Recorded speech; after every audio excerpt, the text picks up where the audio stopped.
Ini penting saya ceritakan, mungkin agak aneh di dunia kampus ya, di bab ini. Kalau dalam teori kita, Pak On itu, mimpi sama nyata, melihat itu otoritatif mimpi. Ini yang agak aneh di ilmu pesantren. Jadi melihat jenengan langsung dengan mimpi itu otoritatif mimpi.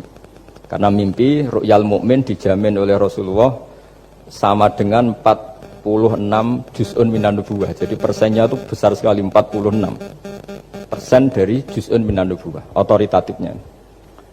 Nah tentu tidur yang benar. Logikanya gini, kata-kata kitab-kitab menjelaskan. Orang kalau melihat langsung itu pasti terpengaruhi oleh cinta atau tidak cinta, senang atau tidak senang, sedang butuh apa enggak. Jadi kalau saya sedang butuh dengan Pak Rektor itu melihatnya dengan penuh harapan. Jadi kalau saya sakit mau mati itu senang lihat dokter karena ini harapan, Rektor nggak ngefek gitu kan gitu. Tapi kalau saya politikus ngelihat ketua partai itu lebih respect ketimbang melihat dokter. Jadi gara-gara banyak kepentingan ini melihat itu nggak pernah jujur gitu. Nggak pernah jujur. Jadi kebodohan manusia justru karena melihat itu kalau dalam teori kita. Makanya kalau dalam teori pesantren itu kebalik, anna sunyamun wa idza matu intabahu. Manusia itu hakikatnya tidur, baru setelah mati bangun. Misalnya kita di dunia nganggap uang itu penting, harta itu penting, jabatan penting. Setelah kita mati ternyata yang paling penting itu hanya sujud. Karena kamu itu kenangan ketemu Allah terbaik itu sujud. Yang kita anggap penting di dunia semuanya tidak penting. Yang kita anggap sepele kayak sholat ternyata itu super penting. Tapi sadar itu nunggu nanti di akhirat. Ya saya ini termasuk syukur yang sadar sebelum sampai akhirat. Jadi termasuk orang yang beruntung lah gitu. Nah, kenapa mimpi itu begitu penting? Karena tadi ketika orang tidur itu off semua, sistem sarafnya, sistem apanya. Yang ada hanya pengendalian Tuhan. Karena dia tidak bisa mengendalikan dirinya sendiri. Apalagi kalau tidurnya benar ya tentu pakai wudhu, terus pakai doa-doa, terus menghadap kayak mayit itulah, standar mayit itu menghadap ke kiblat kayak posisi mayit itu. Sehingga dia ada intervensi pada dirinya sendiri, ya tidak punya keinginan dari dirinya sendiri. Kamu kan nggak bisa ingin, wah tidur ingin ketemu wanita cantik kan tidak bisa nentukan gitu. Akhirnya ya benar-benar hanya milik Allah. Apalagi kalau kita bacanya benar, terus pikirannya benar. Makanya uniknya dalam Islam adalah doa mau tidur dengan wiridan setelah sholat itu ajarannya Nabi banyak mau tidur. Wiridan subhanallah 33, alhamdulillah 33, Allahu akbar 33 dan disempurnakan seterusnya itu ijazah Nabi kepada Sayyidah Fatimah itu untuk mau apa? Tidur.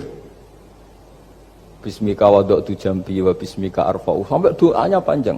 Allahumma aljatu zuhri ilaika, panjang sekali doa mau tidur. Saya yakin jenengan ndak hafal dan ndak. Paling ya bismika wada'tu jambi apa? Bismika Allahumma ahyawamu. Itu sebagian ustadz bilang itu doa ngaji katanya.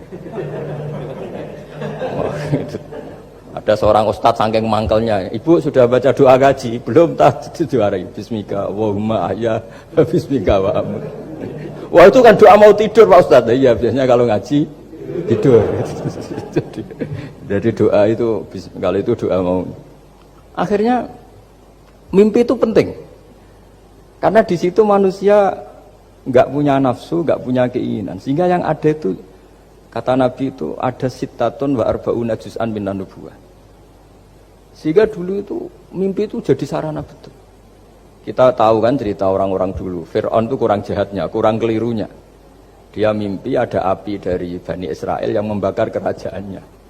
Dan semua pentawilnya sepakat itu maksudnya Anda akan dihabisin kerajaan Anda oleh bayi dari Bani Israel. Begitu juga raja zaman Nabi Yusuf itu mimpi kalau ngalami ada 7 sapi yang gendut dimakan oleh 7 sapi yang kurus. Jadi mimpi itu sarana bahkan dari orang kafir. Karena ya tadi yang preman ya nggak ada premannya, yang soleh ya nggak ada solehnya, semua dikendalikan oleh Allah Taala pas tidur. Sehingga tidur ini menurut agama lebih otoritatif asal dengan tidur yang benar. Jangan tidur sambil ngerokok terus terbangun karena ininya kena itu. Nah, cerita-cerita unik begini kalau tidak orang pesantren itu tidak tahu. Karena ini memang khas-khas pembalikan satu fakta yang diyakini orang banyak. Sehingga ulama dulu itu cerita, ini saya teruskan. Imam Amudi itu akhirnya murid-muridnya mimpi. Mimpi di situ tanya, Pak Ustadz, Anda masuk surga enggak ketika hidupnya hanya nerangkan matematika? Oh iya, saya bahkan enggak sekedar di surga. malaikat dikumpulin Allah untuk mendengarkan presentasi saya ngajar matematika. Jadi kata dia cerita, Allah bilang gini ke malaikat, hei para malaikatku, kenapa kamu iman sama saya?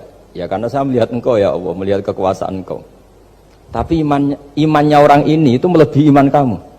Wah ya tidak bisa, saya melihat engkau langsung, ini tidak melihat engkau langsung. Kenapa begitu yakin seperti yakin kita?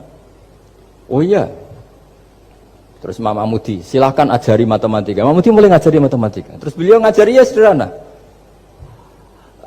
Angka 2, 3 sampai ribuan sampai jutaan itu bin nisbat ilal wahid nisbatun wahidah, yaitu nisbatul far'i ilal asli.